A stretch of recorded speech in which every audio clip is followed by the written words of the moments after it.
Okay, wait, let's see. The person's name is the All Round Culture TV. No offense, Penzo, but I would like you to explain more on how did your businesses fail? Considering that you are an accountant by profession, couldn't you have seen some of the financial decisions you took are going to lead your business to failure? Because I saw how you were interrogating Legao on the Hustlers Corner a few years back, and it turned out that you were right. So how were you blindsided, especially with the knowledge that you possess? Praying hands. Jeez. I'll start off by saying having a finance or accounting or economics degree almost means nothing in real business. Anyone who knows business will know that. The understanding of accounting would hopefully give me some type of advantage, which I'd like to think I had. What I didn't know, which I'd learned later, Vusi Tembekwayo did an interview with some gentleman on Instagram Live during COVID, when we couldn't move around.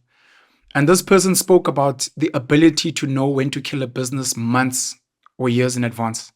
I didn't have that experience. You don't learn that at school. That is something you learn in the school of hard knocks on the street. So I thought, and part of my mistake was thinking that, no, man, I'll find a way. Because when you have a business or when you're starting a business, you need a bit of delusion to be like, this will work.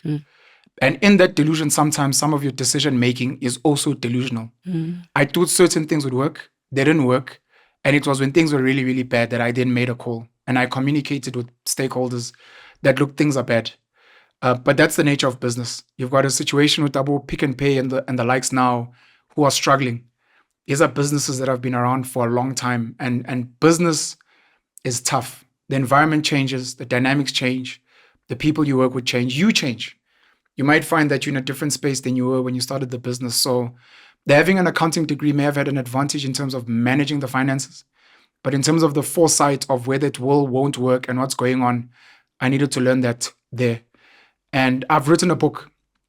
I read, I don't know if it's On Your Way, Ian Furr, the founder of Sorbet.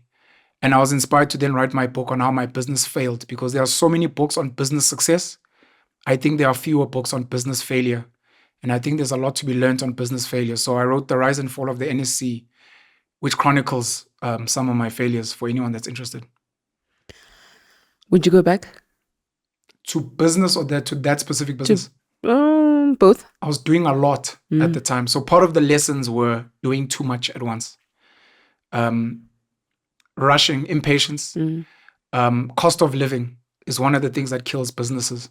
When you don't know how to manage your cost of living versus your income, you look at a Pakistani business spaza shop owner versus an ordinary black South African spaza shop owner. The ordinary black South African's got let's say it's a man, he's got a wife, he's got kids, they go to a certain school, they have a car, they still want to go out on weekends, and the Pakistani guy sleeps in the shop. He wears second-hand clothes. He maybe doesn't have a woman. He doesn't have a car. His cost of living is way lower. So even if they make the same income and the same profit margins, this business will be able to compound, whereas this one won't. But the book chronicles all of those lessons. I've gone back to some of those businesses in small ways, but part of my life journey has been like an algorithm, trying to figure out where is my energy best served, where am I most happy, where am I making the most impact, which is like Ikigai. I wouldn't go back to do it the way I did it, but I could help a lot of people and consult and advise in various ways. There was a reason why I started that type of business. There's a reason why I'm doing the work I'm doing now.